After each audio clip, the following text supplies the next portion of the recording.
years old and owns 500 acres of good woodland in what is now known as Peabody. All right, we said enough, right? That's why he gets accused. He at first is actually a really big fan of what's happening to everybody else. He's in the courtroom screaming witch with the rest of town. Martha gets accused of being a witch because Giles, she got angry with Giles for never being home anymore. He says, why don't you come with me to the courtroom and you'll see for yourself what's going on. So when Mrs. Corey goes into the courtroom, she has fresh eyes. She's not caught up like everybody else. And she sees right through the girls' antics. After an hour or so, she can't take it anymore. She goes, you girls are all liars and I'll have no part of this, and walks out the front door. So within a couple of days, girls are all screaming they're being attacked by Mrs. Corey. Now this is the only time that the judge has actually questioned the girls. He said that it's convenient. She is publicly accused you of being a liar. Now you say that she flicks you. So they try to put the girls to a test. They say, if you can see Mrs. Corey's spectral form, you should be able to tell us what this woman is wearing. When we get to her house and she's wearing the same outfit, this will be proof as to whether you girls are liars or not. Well, the girls start screaming, she's the most powerful witch of them all. She's put a mist before my eyes. She's blocked my vision. I can't tell you what she wears. She bites and torments me. Make it stop. So they quickly make their way over to Mrs. Corey's house, and she was a smart woman. Giles had been telling her what was happening to everybody else. She knew she was about to be accused, so she changed her outfit from what she always wears. And when she was brought with her accusation, she goes, well, if these girls could see my spectral form, they should be able to tell you what I'm wearing right now. Have these girls told you what I'm wearing? And to them, this was absolute proof that she was there in a spectral form attacking the girls, because how else could she know that they just asked the girls that question? So because of that coincidence, she is taken away. Giles gets mad. He goes, why don't we hang the lot of you girls and be done with the whole thing? Oops, because now he's accused. It was a little bit of a calculated move on his part.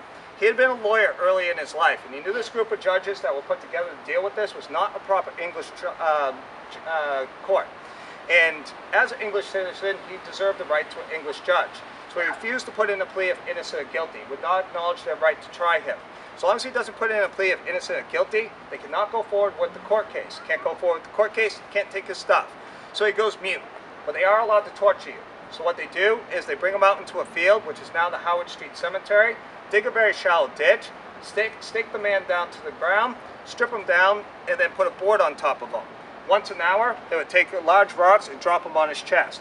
Once an hour, they would scream at him, how do you plead? And he'd either say nothing or, remember, more weight. More weight. He resigned himself to the fact that he was going to die. If you're going to kill me, just get it over with. It took almost 3 days to crush this man to death. They're not trying to kill him. They wanted him to say guilty or innocent so they could take his stuff. So on the third day, there's a huge heap of stone on top of him. Sheriff Corey gets on top of those rocks, and he adds 150 pounds to the overall weight.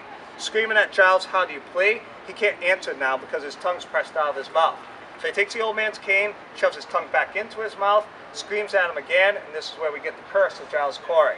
Supposedly the last thing he ever says is, I curse you, Corwin, I curse Salem, and then he died.